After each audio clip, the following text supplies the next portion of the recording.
Hi, it's Dr. Donna. Welcome to week 17. What books did we read last week? We read The Art of War and The Tools. I think The Tools was an amazing book. And it's amazing how when I pick these books, they come in a synchronized order of what's actually going on in my life and my business. The Tools is a book about two psychotherapists that they wrote. They took 20-something years to develop these tools with their clients. And I'm going to have to look down at my notes if that's okay, because I didn't memorize the tools. And there are 5 of them. The first one is reversal of desire. Now, reversal of desire is to actually reverse how you want to feel. So embracing pain instead of running from it. And there are steps in there that you use for each one of these tools. Reversal of desire helps you to embrace pain. Number 2 is active love. And when you use active love, as if someone is making you angry. Isn't that great? I think it is. So when someone is trying to make you just, oh my goodness, they're really, really taking you to another level, what you do is you practice love, and you actually send them love to change how you feel and to change the situation. The next one is to include the shadow. All of us has this person inside of us that we don't want anybody to see. The little 8-year-old, the little 12-year-old that's inside of us that we're afraid of, that we think if people finds out who we really are, that they won't want to talk to us anymore. And that's called your shadow.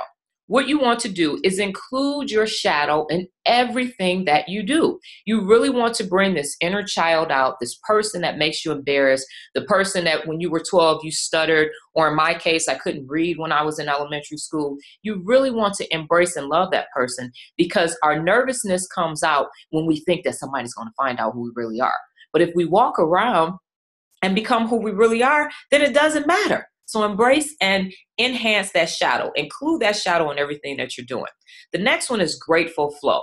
Whenever you find yourself feeling negative, or you're just like, oh, this is awful, my life is terrible, I'm never going to get there, my job sucks, whatever it is, practice gratitude. As soon as you find yourself thinking negatively, think of 5 things that you can be grateful for. I woke up this morning. I have an amazing daughter. I have a wonderful business. I live in Las Vegas and it's nice and sunny. And I have my health. I'm almost 42 years old and I have a clean bill of health. When you do that, the energy changes, your heart opens up, and you feel amazing. And when you're actually practicing gratitude, like I talked about before, like attracts like, and now you're bringing things into your life that are positive. And finally, the last one is jeopardy. This is looking into the future. You have to look at yourself on your deathbed and think, what do I want the end to look like? Is this important? Is this valuable? Am I wasting my time? Because you don't want to be sitting on your deathbed thinking, coulda, shoulda, woulda, didn't. So Jeopardy says if your back is against the wall and time is precious and you value every day, you're going to make different choices. The Tools, it was a good book. Read it. Use it as a guide and practice the tools every day. One more thing I would like to say is that the interesting thing that's in the book is that the tools are needed for the rest of your life.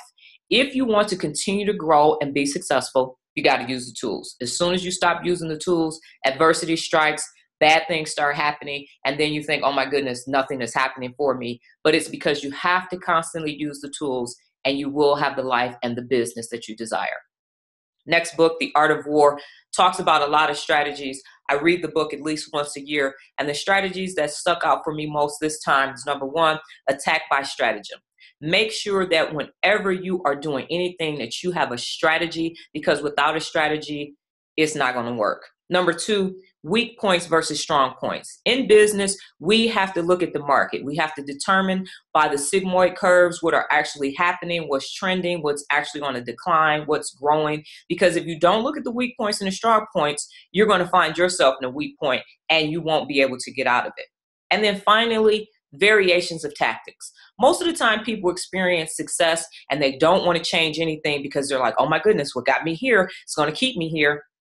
But life is ever changing, it's ever evolving, and you have to be willing as a business owner and a professional to make sure that you vary your tactics so that you can keep continuing on this success path of your life and your business.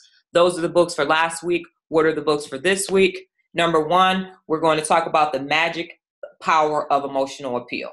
I always like to make sure that I'm staying in touch with my emotions. Not that I'm emotional, but I need to know what's going on inside of me, because how you feel will determine how you act. And then, because the other book, The Tools, talked about willpower, The Skinny on Willpower. Those are the two books for this week. Again, if you're on the website, go ahead and fill out that form. It's never too late to read more than one book a week. If you're on YouTube, click on the link below. Go to the 101 tab, fill out the form, download the reading list, and let's continue to do this challenge. We are cooking, I'm telling you, on all 4 cylinders right now, 8 cylinders, 16 cylinders, whatever it is, we're doing it. And I am loving every bit of it. And I'm loving it because you're growing too. 101, I knew it could be done. Have a super amazing week.